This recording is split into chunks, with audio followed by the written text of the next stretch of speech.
नमस्कार, मैं हूं संजय मिश्रा और आप देख रहे हैं नवभारत टाइम्स ऑनलाइन और नवभारत टाइम्स एंटरटेनमेंट। और इस समय हमारे साथ फिल्म लकीरें की टीम है। आधी गौरव चोपड़ा, दुर्गेश पाठक जी और सहर्ष शुक्ला जी, आप तीनों का बहुत बहुत स्वागत है और ढेर सारी शुभकामनाएं। फिल्म के लिए ट्रेलर खूब देखा दिखाया जा रहा है और बहुत सारी बातचीत हो रही है क्योंकि ये मुद्दा ही ऐसा है। तो आपसे शुरू करते हैं सहर्ष, आपके शब्दों में फिल्म और आपका किरदार। मैं इस फिल्म में सागर श्रीवास्तव करके कैरेक्टर प्ले कर रहा हूँ, गौरव भाई के बहुत खास दोस्त का, और आशुतोष राणा जी का असिस्टेंट हूँ। ये मेरा चरित्र है। और फिल्म के बारे में मैं यही बोलूँगा कि ये एक बहुत ही संवेदनशील मुद्दे पे बनी है फिल्म, चूँकि हम सब लगभग हम सारे लोग रेप के बारे में जानते हैं, बलात्कार के बारे में हमने सुना, कितना सुना है ये अलग की बात है, लेकिन वैवाहिक बलात्कार क्या है, मैरिटल रेप क्या होता है। मुझे लगता है इस फिल्म से वैवाहिक बलात्कार की एक समझ समाज में आएगी। इसमें कोर्ट में भी काफ़ी मुद्दा चल रहा है, Delhi high court, supreme court, लेकिन जो आम लोग हैं, जो आम समाज है, रेप की परिभाषा तो हम लोग समझने लगे हैं, बलात्कार की परिभाषा हम लोग समझने लगे हैं, लेकिन वैवाहिक बलात्कार क्या है, मैरिटल रेप क्या है, इसकी गहरी समझ ये फिल्म आपको दिखाएगी। डिसीज़न क्या होता है कोर्ट में, ये अलग मुद्दे की बात है, वो चल ही रहा है, कुछ लोग पक्ष में हैं, कुछ लोग विपक्ष में हैं, लेकिन मुझे लगता है ये फिल्म इतनी पावरफुल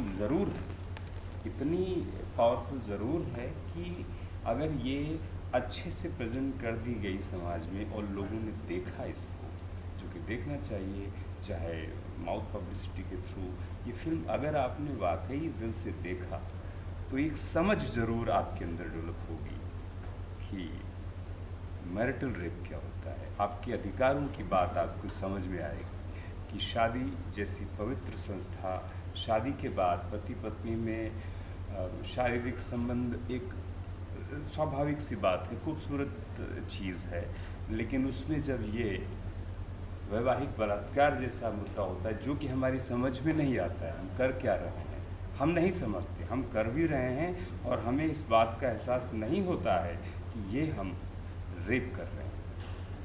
तो इस विषय पे बड़ी खूबसूरत सी फिल्म है जिसको बहुत ही मशहूर writer, director, screen writer, dialogue writer Deep Shukla ji ने स्क्रीन प्ले लिखा है। दुर्गेश भाई की कहानी उन्होंने निर्देशित किया है। सारे कलाकार हैं, आशुतोष जी हैं, गौरव भाई हैं, विदिता जी हैं, बहुत अच्छे अच्छे कलाकार। तो ये बहुत ही खूबसूरत विषय की फिल्म है, मुझे लगता है। क्या बात है, बहुत खूब। गौरव, आपसे वही सवाल, एक तो आपका किरदार, फिल्म के बारे में हम समझ चुके हैं, और ये किरदार आपको बनाने में कितना चैलेंजिंग था और कितना आसान भी था। मेरे कैरेक्टर का नाम है प्रोफेसर विवेक अग्निहोत्री, प्रोफेसर विवेक दामोदर अग्निहोत्री। प्रोफेसर साहब पोएट भी हैं, काफ़ी मशहूर हैं, काफ़ी लाइक्ड हैं, पॉपुलर हैं, और एक सरल लड़की से शादी करना चाहते हैं क्योंकि अपना ज़िंदगी वो सरल चाहते हैं।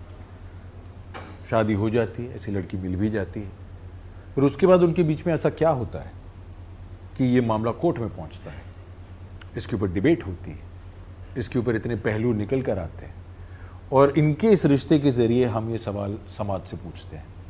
तो इस रोल को बनाना चैलेंजिंग तो बहुत था, क्योंकि अगर आप वैसे नहीं हैं या आपने वैसा नहीं होते देखा तो आपको आपने ऑब्ज़र्व या एक्सपीरियंस नहीं किया है, आप उसको इमेजिन करके करते हैं। पर अगर बहुत अच्छे से लिखा हुआ कैरेक्टर होता है या कहानी होती है तो एक एक्टर को फिर आसानी हो जाती है ये करने में। हमारे लिए कोई सिचुएशन इमेजिन करना सिर्फ तब तक मुश्किल है जब तक हम खुद को उस कहानी के मोड़ पर इमेजिन नहीं कर पाते। अगर आप ऑलरेडी वहाँ हैं तो फिर वो एक नेचुरल सी चीज़ है कि आप ऑटोमेटिकली वैसा फील करने लगते हैं, फिर उसके लिए कोई एफर्ट नहीं लगती। तो ये बहुत खूबसूरती से लिखी हुई कहानी है, फिल्म है, और मेरा रोल भी। डायलॉग्स इस फिल्म के हाईलाइट हैं, सिर्फ मेरे ही नहीं, सब कैरेक्टर्स के, खासकर आशुतोष सर के मैं कहना चाहूँगा। और जो सहर्ष के साथ मेरा रिश्ता है वो भी कितनी छोटे छोटे सीन्स में आपको कितनी सारी। आपके लॉयर है ना सर? ये मेरे दोस्त हैं और बॉस हैं, इनके बॉस मेरे लॉयर हैं। हाँ। तो इन अ वे ये दोनों बीच की वो कड़ी है मेरे और मेरे लॉयर के बीच में।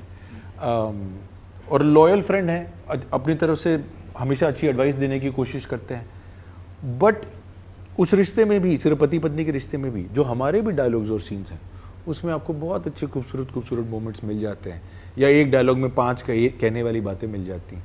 तो it's a beautifully written film, basically मैं ये कहने की कोशिश कर रहा हूँ। और जब फिल्म अच्छी लिखी गई होती है तो फिर उसे निभाना उतना मुश्किल नहीं होता, चाहे कैरेक्टर मुश्किल हो। सो अगर कहीं बाई चांस इस फिल्म के बाद थोड़ी तारीफ मिली तो वो सारी इनकी और दिलीप साहब की। कैप्टन साहब आपके पास आते हैं, ये शिप बहुत कई सालों से चल रहा है, 5-6 साल हो गए आई थिंक, 5 सालों से। अब जाके 6 तो नहीं हुआ है, 5 साल हो गए। तो 5 साल से इसका सफर 5 साल पहले शुरू हुआ था, अब जाकर अब सिनेमा हॉल में पहुंचा है।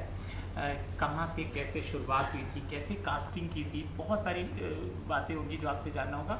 और एक बेसब्री होती है कि हमारी फिल्म जल्दी रिलीज़ हो जाए। एक्टर्स तो बहुत सारा काम इन 5 सालों में कर लेते हैं, आपके दोनों एक्टर्स ने किया, लेकिन डायरेक्टर की फिल्म एक फिल्म आती है, बहुत बेसब्री होती है। कैसा सफ़र रहा, कैसा एंजाइटी इशू भी होता है? ये रुलाएंगे आपको। नहीं, आई अंडरस्टैंड। नहीं, बहुत thank you for asking and thank you for bringing this out. ये क्वेश्चन ऑफ द डे था, तो वो अच्छा लगा आपने सवाल पूछा। अभी तक ये सवाल किसी ने नहीं पूछा, बड़ा बढ़िया लगा। सबसे बड़ी बात आपको हमारी याद आई, ये अच्छी बात है। और ये जो भी 4-5 साल लगे वो एक संघर्ष था, लेकिन ठीक है, हम इसके साथ बड़े हो रहे थे, ये हमारे साथ बड़ी हो रही थी। और वो अब इसका उचित समय आ गया और अभी रिलीज़ होने जा रही है। आप लोग देखें, एक मुद्दा है, अच्छा सोशल इशू है, और ये इशू चूँकि हमने बहुत अच्छे से काफ़ी समय भी लगा, तो उस समय जो लगा उसमें ये अच्छा रहा कि हमारा अध्ययन अच्छा हो गया। शायद वो बहुत जल्दी बन जाती, शायद पता नहीं हम इतना अच्छे ध्यान से कर पाते या ना कर पाते, या दिलीप जी के साथ डायलॉग्स पे इतने सारे कन्वर्सेशन हो पाते या ना हो पाते। तो मैं तो कहूँगा जब इस तरह का सेंसिटिव मुद्दा हो तो इसमें समय लेना भी चाहिए, बिकॉज अब बहुत जल्दी सब कुछ करेंगे, जल्दी पहुँच जरूर जाएंगे, रिलीज़ कर देंगे, लेकिन पता नहीं आप न्याय कर पाएंगे कि नहीं कर पाएंगे, मुझे नहीं पता। क्योंकि एक घर की कहानी नहीं है, एक समाज की कहानी नहीं है, एक किसी जाति विशेष की कहानी नहीं है, ये पूरे समाज की गढ़ी हुई कहानी है, जिसको दिलीप शुक्ला जी ने डायलॉग, संवाद और स्क्रीन प्ले दिया, और हमने उसको सिनेमैटिक अंदाज में देखा। तो ये इतना आसान नहीं होता है कि कह देना कि साहब मैरिटल रेप है ना, बोलेंगे साहब। हमने जब शुरू किया तो बहुत सारे रिटायर्ड जज ने कहा कि ये रिटायर्ड जज की बात कर रहा हूँ, उन्होंने कहा कि क्या पागलपन है, ये कोई बात होती है, जबकि वो जुडिशरी की पूरी एक जीवन रेखा पार करके आए थे। लेकिन हमारी लकीर भी यहीं से शुरू होनी थी, तो हो गई। और मैं चाहूँगा इसको आप मीडिया के माध्यम से मैं रिक्वेस्ट करूँगा कि इसको 3 नवंबर को ज़्यादा से ज़्यादा लोगों को अपील करें कि इस फिल्म को एक सोशल इशू, एक आवाज़ और एक इमोशन मान करके देखें। अगर मेरी 4-5 साल की जीवन यात्रा का ये संघर्ष था, तो उसको भी जितना माने उससे ज़्यादा ये माने कि ठीक है, ये घर घर की आवाज़ है।